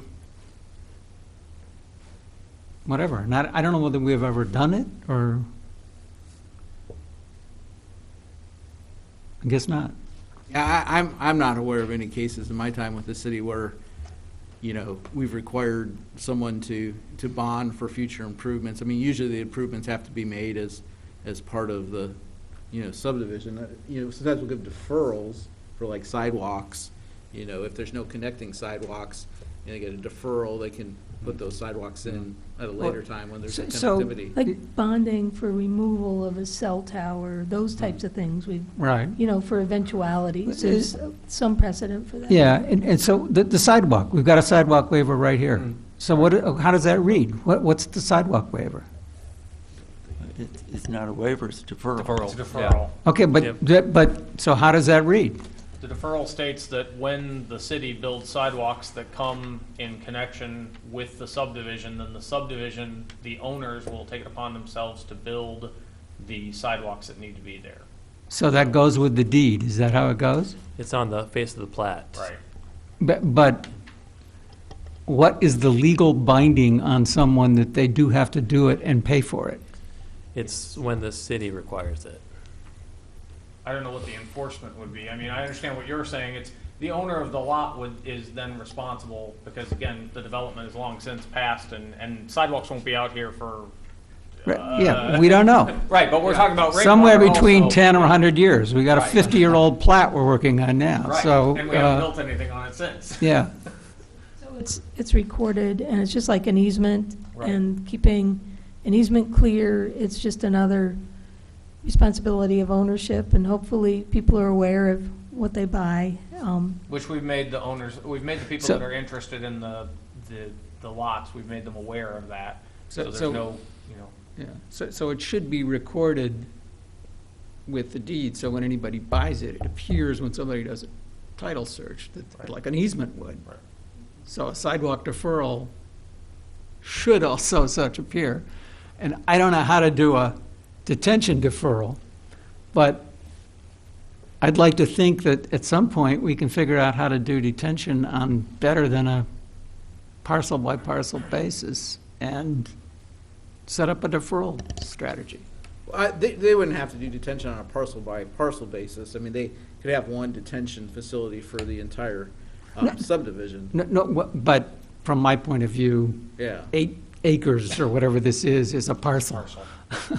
yeah. In this area, what I meant was doing it on this 8 acres, the 8 acres to the north, the 8 acres across the road, the 8 acres to the north of that, the 8 acres to the south. If the interchange doesn't go there, and the 8 acres to the west, I mean, I could foresee a couple issues. I mean, number one, it's very hard to retrofit stormwater detention into a development after it's done. I mean, if you're going to put or require stormwater detention, the time to do it is when it's built out. Number one, it would be very expensive for, the property owners later on to have to pay for upsizing the pipe or trying to build a, detention area somewhere in the existing subdivision. And then even if you went to a regionalization approach, I mean, usually if you're doing a regional detention facility, you have to get all the property owners to commit to participating in the cost of that up front. You can't come to them after they've built out and say, oh, how much are you gonna, give me for putting in detention? You have to have the detention designed up front so you knew what cost it was, so you could assign it, to those lots so they knew up front what they were getting themselves into. So. well, I'm not sure it's that different from a sidewalk deferral, but in any case, I was looking for Thinking. what our options are. You said that there was more than one condition you thought of? Well, another example is if we were going to give a waiver, we could set a maximum impervious area per lot, but that doesn't really help us a whole lot because we're not really arguing about runoff. We're arguing about a 50-year storm event. I mean, arguing about. But the issue, from the ordinance point of view, that the waiver is about is a 50-year storm event. And the runoff impervious surface is not really, but I was trying to think of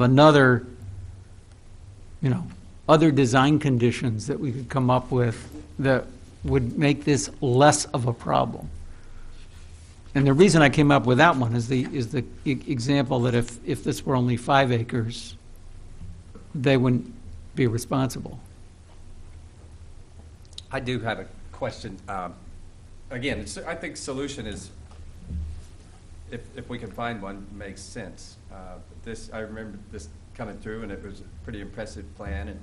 And you mentioned individual detention on each lot as the property owners determined. Right. And this kind of gets into the covenant area, possibly. And you have to provide detention sufficient to meet the ordinance in an individualized way. Now that I don't know what I'm certainly not an engineer and not a realtor either, so I don't know what that does to the cost of your lots versus digging up lot 11, not being able to sell it. Right. Really is what you're talking. What I you're talking had about. one project when I was at Kansas City where at that time the ordinance was you could not discharge a greater amount of water than what you were previous to development. And it calculated out that 3 55-gallon rain barrels would provide all the detention that I had to have on that site. Because of the ordinance at that time was I had X amount of runoff permitted, and I had to match the pre-development Yeah, I runoff. And think it all fit into three 55-gallon Mr. Hopkins' rain point, the barrels. runoff is not really the problem. The problem we have is with the 50-year storm concept leaking out like a 5-year storm. And that's the requirement of the zoning ordinance. So either we can waive it or we can find a solution to fit that requirement. And if you can't afford to dig up lot 11, is there another way, I guess is all. Ms. Tyler? Appreciate the discussion, and we've had some talk internally. Are there other things that can be done? And so I'll just share some observations from the discussion. I heard the petitioner say that they would clean the roadside ditches, and that probably should be set out as a condition.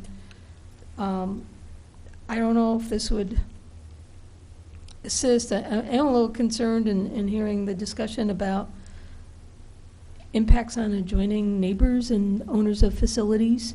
And because subdivisions don't have hearings and the plat's already been approved, we would want to make sure, and I know you've had some contacts, but we would, before proceeding to council, we would want to make sure the township, understood the proposal and the drainage district. And I guess you've talked to the district, right? The county, yeah, I've talked to, like Okay. say, the road commissioner and the district, and the county has, I think, notified everybody that we were replatting, because, people have made me aware that they knew, so I didn't. Do they know about the waiver request? I'm a little worried That I about don't making sure know. everybody. I don't even know, I don't know if the county really made the people aware that it was in the ETJ, and so therefore it had anything to do with the city level and so on, so. So I would just want to make sure, and I don't know if IDOT, they're upstream, but just to make sure anyone who could potentially be impacted by the think lack of IDOT was- detention, that we would, that would be good to contact Right. them, and you And I could help. believe IDOT has been, because I think Ameren IDOT, all the, letters were sent to them saying what we were doing, I think, and they responded back, their officials or otherwise, that they were on board. The with plat it. review, but Yeah. the waiver request wouldn't have okay. gone through the same. Okay. So we'll want to make sure that we do that. But I had a thought, you were talking about the sidewalk deferrals.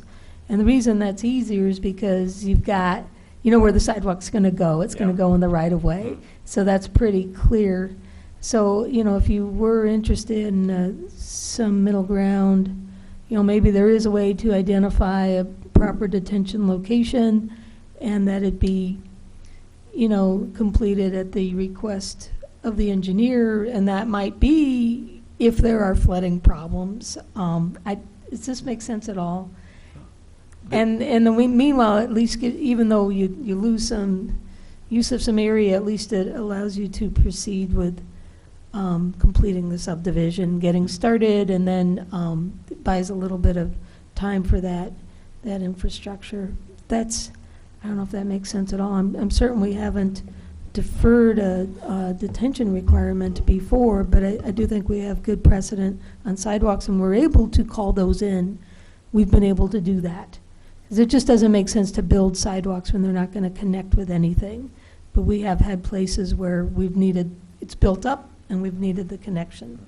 So, Due to the proximity of the Saline, it would, in my mind, make more sense to upsize the storm sewer system at a future date when the other areas develop than to put in detention this close to the downstream end of the watershed. I really would want Brad to, because I don't know if that's a stupid idea or not. Well, I go ahead, Brad. The one issue I would foresee, a sidewalk, you're talking about maybe several $1,000s that, the homeowner might be responsible for. If you're talking about deferring that expense and putting it on the homeowner at a later time, because the developer's going to be gone, they're going to sell the lot and they're done. You're talking about potentially maybe tens of thousands of dollars, or if you're talking about upgrading the capacity of the tile, that could be hundreds of thousands of dollars that would have to be shouldered by, those 7 property owners. So I would have a little bit of concern. The sidewalk, we get a lot of complaints if we make them put sidewalk in later down the road, oh, why do I have to pay for this now? It's economic hardship on them. That's one of the reasons we require all the infrastructure to go in when it's built out, because that is priced into the lot. The homeowner knows exactly what they're getting themselves into. They've got the cash, to essentially pay for those improvements as part of the, their mortgage, on that property. It's hard to come to them, 5, 10, 15, 25 years down the road and say, hey, we need $10,000 from you to put in detention now. Your major expense on storm sewer is getting it in the ground. If you go from a 24-inch to a 27-inch storm sewer, the additional cost is not that great. Your cost is buying the 24 and getting it in the ground. You upsize it one size and you have a significant increase in the capacity of that storm sewer. Upsizing when you're installing anyway is inexpensive. It's building it the first time that's expensive. And when other areas develop around here, the storm sewer system will likely need to be upgraded at that point in time. But that's kind of beside the point. I mean, I know it will. Right now, we have we've got a requirement right now. If we want to somehow get them to the point at which the pipes can take the runoff, that's a great idea. But I'm not willing to look out that far. And so, talked about some various options. Mr. Otto, you had. Yeah, I mean, I have problem with just larger pipes because that defeats the purpose of the detention system.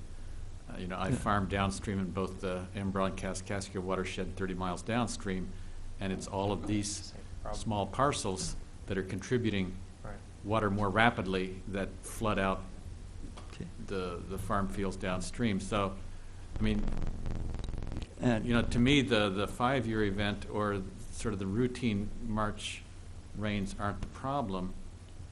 The purpose of having a 50-year detention is you don't want to have vast lakes downstream, and we need to hold that on. And then I think some of the modeling, I know that, a 2-inch rain event, lawns work really, really well. On a 8-inch rain event, it's saturated and it's flowing right across that grass as fast as if it were concrete. And so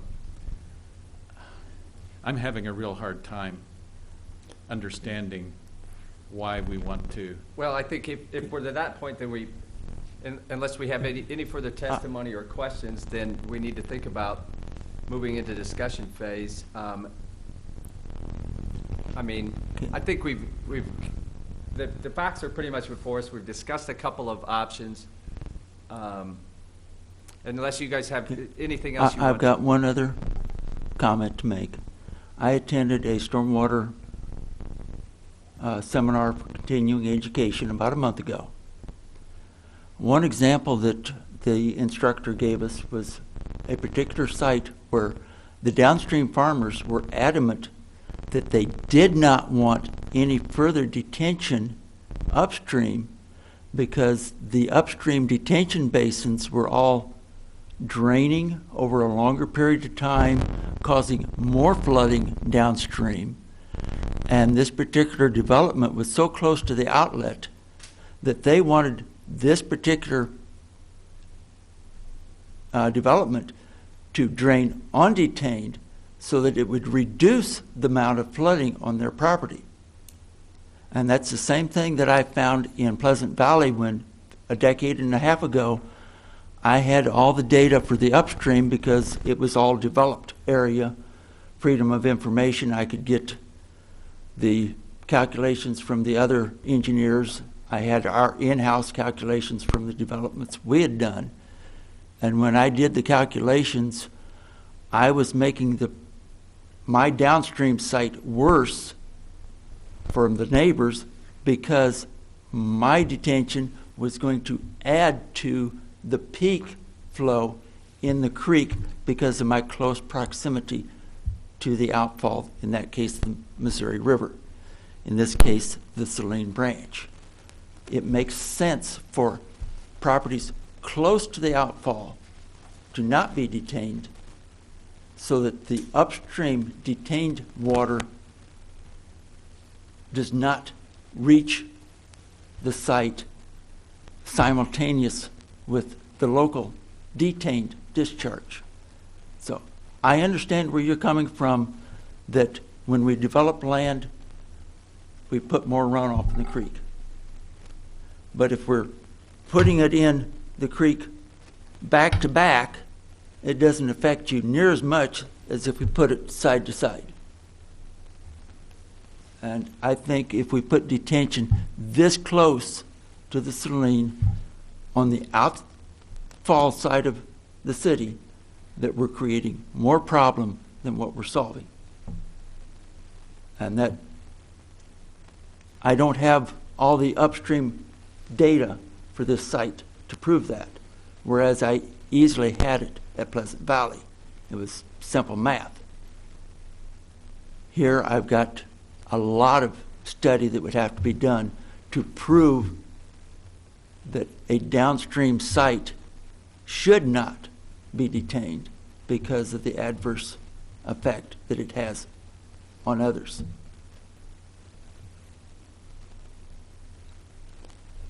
Okay, any further questions or any other points you care to make? And if not, does anybody else want to address us on this? Otherwise, we'll close the public hearing and begin to discuss it, which we've pretty much already been doing. Thank you. So, yeah, thank you. Okay. Ms. Bindum.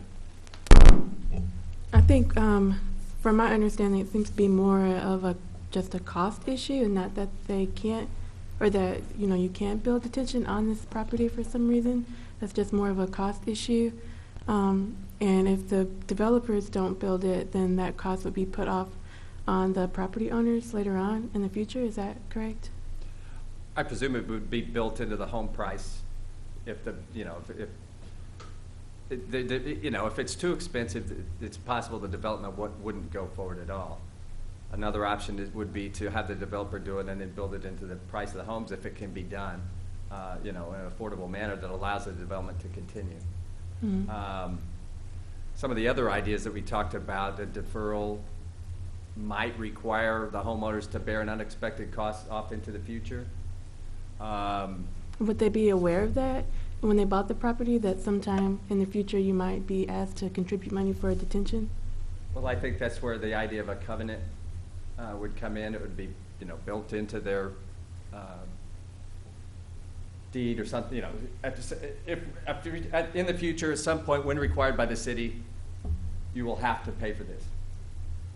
And unless we waive the requirement, this is the requirement. So to Mr. Hopkins' point, the fact of how much more or less runoff is there doesn't really matter unless this requirement is changed or we waive it. This is the requirement, I believe. I'll just point out, take for example Stone Creek. They built the large detention ponds as part of that, or Behringer Commons. The price for that detention pond, as well as the street, the sanitary sewer, the storm sewer, that's all built into the price of the lot. That's why your lot costs, $30,000, $40,000, $50,000, $60,000, because it does include all the infrastructure. The city doesn't pay for any of the infrastructure that goes in with the new subdivision. That's all borne by the developer, and then he passes the cost along to the property owners as, the price of the lot that he's selling. And that's if you build it out in the beginning, then it's kind of added into the cost of the property? It would, yes, that would be the theory, but in that case, it's possible that the houses could become unaffordable and the lots wouldn't sell. So that's the issue that the developer would be facing in that scenario, unless a cost-effective way of doing it and then marketing the lots could be found. And I don't know about that. Mr. Otto? I assume, they're requesting a waiver from the city code, but I assume that that dovetails somehow or another with state law, because stormwater management is not just a local issue, it's a state issue. So if we grant a waiver with reference to the city code, I mean, the real interest is in protecting everybody downstream from this piece of land, all the way down. Yeah, actually, there are not Civil, any yeah, state but- requirements, yeah. It's dealt with through civil law, which is why I think it's important to contact the adjoining property owners. So if you dump water on your neighbor, their recourse is through civil law, right? Yeah, they can sue you, essentially, for negative impacts on their property. But, I mean, there is no statewide drainage permit that they would have to get, or any regulatory stuff as far as, from the state that would say that you have to provide detention. The state would have no problem if Urbana wanted to be irresponsible and simply dump everything into the saline and treat it like a giant storm sewer. The state would have no problem with that at all. There's not a requirement that we have stormwater management plans. No, I mean, Really? yeah. That's interesting. Maybe on the quality, there might be an IEP, we might Yeah. create a violation. But the detention requirements are actually almost modern, they came about in the late 80s. So that's why, we have so many subdivisions that don't have the basins, so they're fairly modern, and now we're seeing the basins age and fail in some cases, and it's just a new way of dealing with things. If you do look at some kind of deferral, I would just suggest that you would need to require that an outlot or something be created for that. Just, that, as Brad was saying, you wouldn't really be able to do that after the fact, but you could, as part of the platting, a revision to the plat, show that as an outlot. So, good questions. Mr. Hopkins? The Brick House subdivision was mentioned. We required detention in that case, yes? Yeah, the big debate on that was a sanitary sewers. Sanitary hookup. But it did raise this whole bigger issue of rural subdivision standards. Because there were other waivers, sidewalks, and I think road width, and I think where we really differed with the developer, staff differed with the developer on the sanitary sewer provisions. And they, larger lots, good proposal, but probably didn't match the market.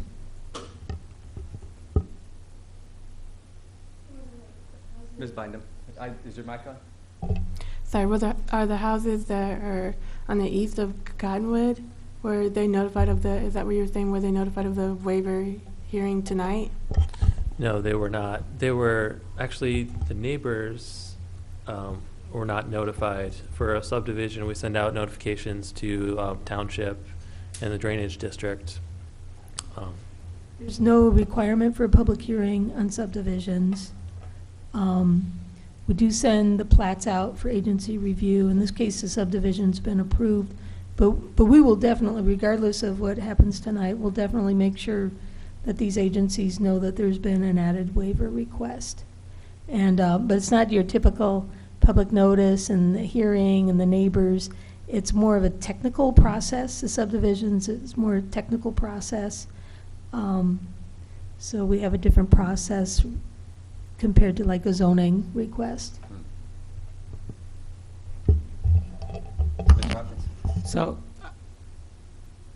I guess where I'm at is that I would be thinking either of continuing this or recommending against approval, but with the intention of sorting out a better way to do this. And what I'm concerned about as a minimum is I don't think we have a good reason. And that isn't because there aren't any, but because I don't think we've got it articulated. And it's partly what Ms. Bynum was saying, is if this is just that it would be more expensive then what's the point of the ordinance to begin with? And I think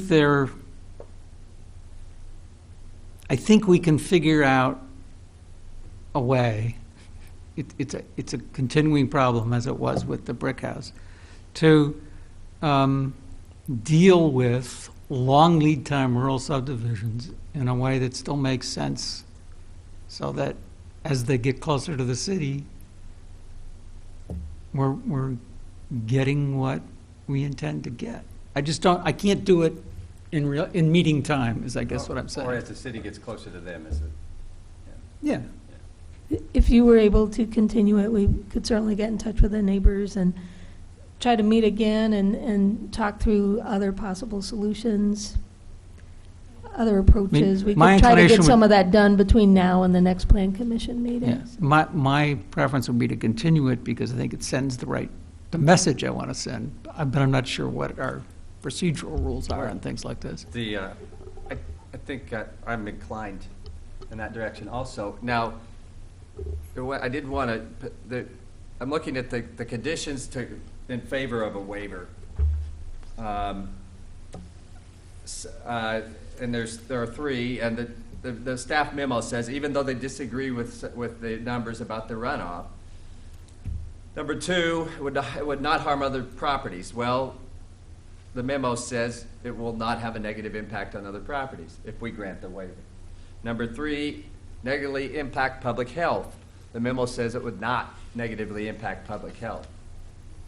The first condition is that there are conditions of topography that make the land development code unnecessary or perhaps even useless.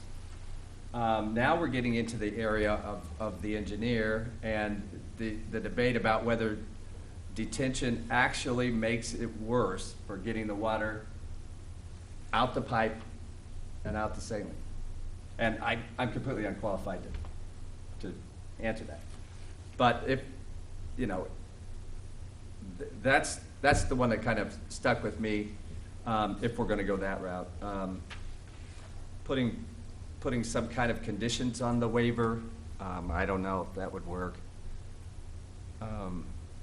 Deferring it into an unknown future for the homeowners, I don't think I like that. But I certainly would like to let city staff and the developers have a couple of weeks to, I'm sure you've already been chewing on it for a while, but I'm agreed that it's worth some more thought. Mr. Otto? Yeah, I think that's preferable. I can't support it tonight, so if we have to take action, I would vote no. But I think a continuance gives time for more thought. So I move we continue this case. Moved by Mr. Hopkins. I second. Second by Mr. Otto. I guess we'll do this on a roll call.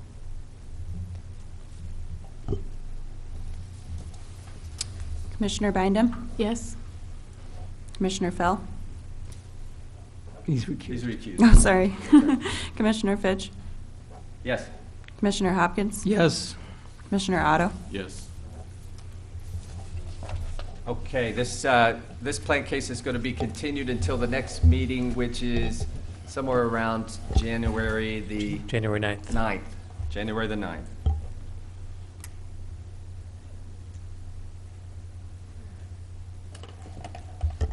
All right.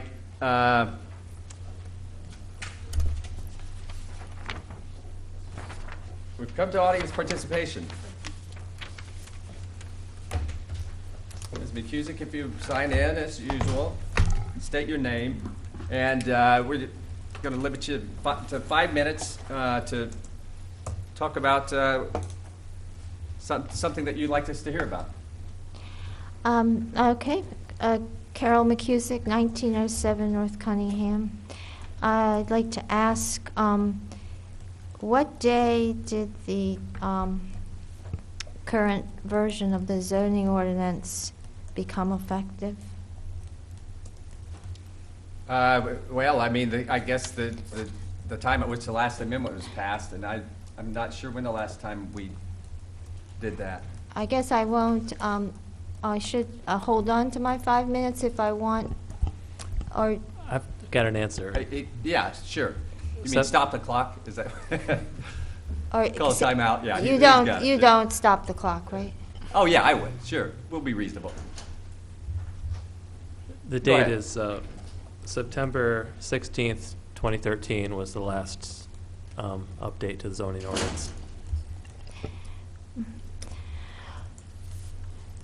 And you feel that's the date that you would start holding people to those rules?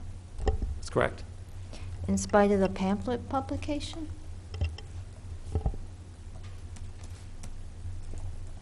I guess I have a copy of that somewhere.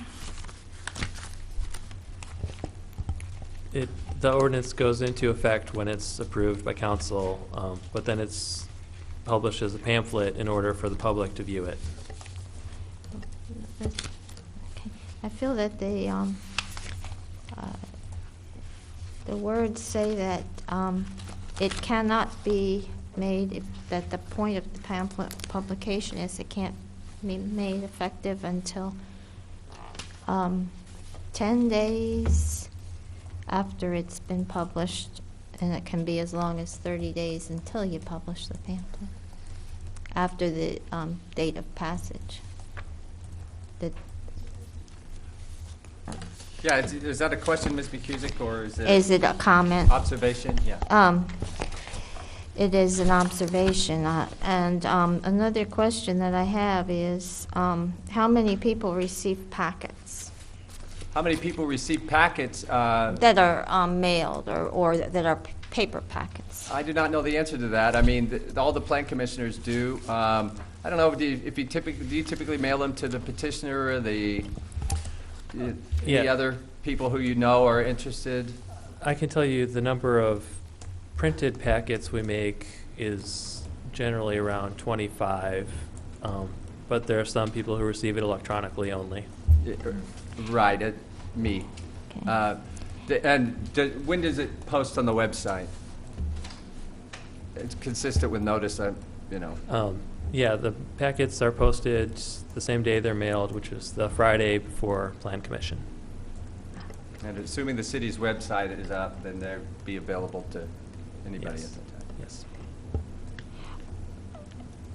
Is there going to be a spiral bound to that of the current edition of the zoning ordinance? Yes, we've printed, I think it's comb bound. Yeah. It's been printed, yes. What's comb? It's just, The kind that you can kind of take apart and. Okay, all right. So,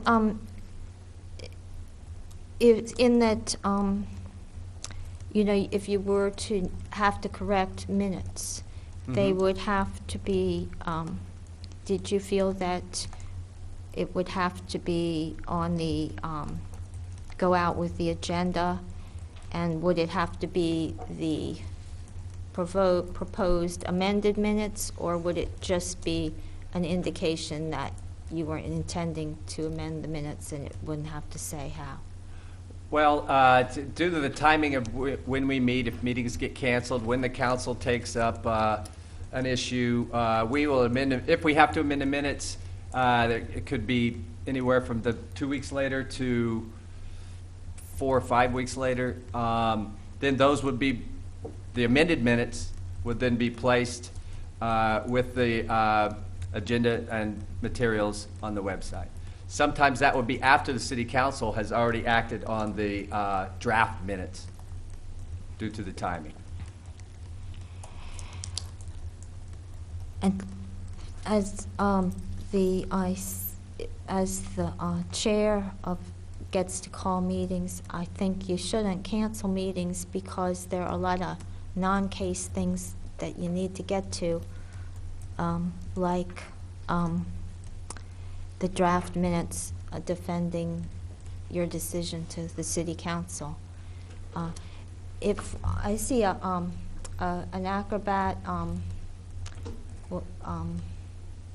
Well, I can address that real quick, and then I'll have I to start can't, asking and- you to wrap up. I didn't ask you to answer. Excuse me? I didn't ask you to answer. Oh, okay. That's a comment. I thought it was a question. I'm sorry. That's I'm sorry. an opinion, because, you know, like if you have, commissioners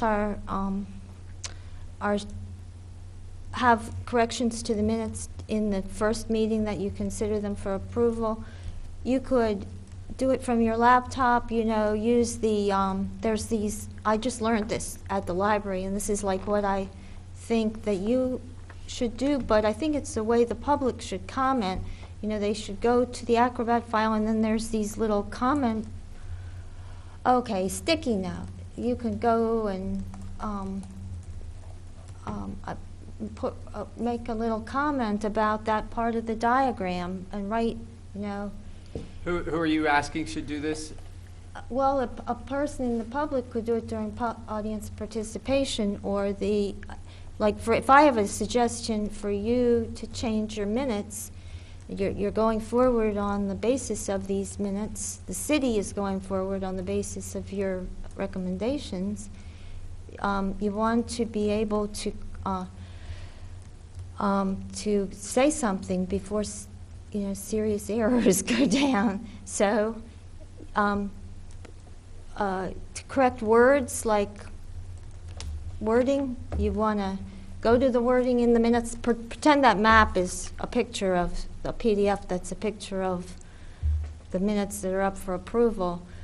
You approved some minutes earlier in this meeting of December 5th, and it had to do with, some of it had to do with that recycling center. So what I would have corrected, for example, was that their application wasn't for or should have been for a recycling center, because that's the only thing that's listed in the table of uses, and I'm not sure where I would have found in the minutes to point that out, but the whole... Well, that's why we issued this conditional use permit in that case, rather than them being able to do it by right. But I'm going to have to ask you to wrap up now. Because they were, the reason they had to apply for a special use permit, I thought, was in the the conditional, yeah. Well, let's just focus on the special use permit that they had to, were applying for. I thought they had to apply for it because in the industrial district, I guess it's an IN2, on the table of uses, V1, it says, in the zoning ordinance, it says that recycling center, not recycling facility, recycling center, has to receive a special use permit. Yeah, and that's why they applied, and we ultimately approved that. So thank you very much for your questions and comments.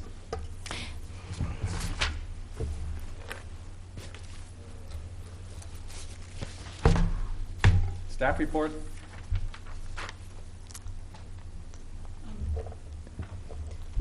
I have a little bit of report, and then Jeff can report on the last cases. I just wanted to thank Jen Gonzalez for sitting in tonight for Terry Endel, who's got the day off, and observing tonight is Rebecca Nathanson, who is a planning intern with us.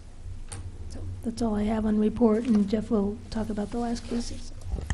Yes, City Council approved the special use permit, which included conditional use permits for the recycling center for Southwind RAS LLC. So they are going forward with that. A bit of update on planning things. The city continues to work with the QOTS and the Regional Planning Commission on the long-range transportation plan. I think there will be some more opportunities for input. They're working on a draft of scenarios now, so that'll be coming up next year. Also, we're working on a trails plan for the Urbana Park District. RPC is leading that again, but there will be some opportunity for input on that and the Urbana Bicycle Master Plan update coming up in January. We'll keep the commission apprised on those. Oh, also, yes, the Greenways and Trails Plan for the city of Urbana, for the county, that is in the process of being updated, and today the technical and policy committees for that document met and voted to approve it. So that will be adopted or brought to Plan Commission and City Council as an element of our comprehensive plan. The current plan from 2004 we adopted as an element of our comp plan, so we would like you to take a look at the current or the revised plan and consider that. Great, thank you. We don't have a study session, so we are adjourned.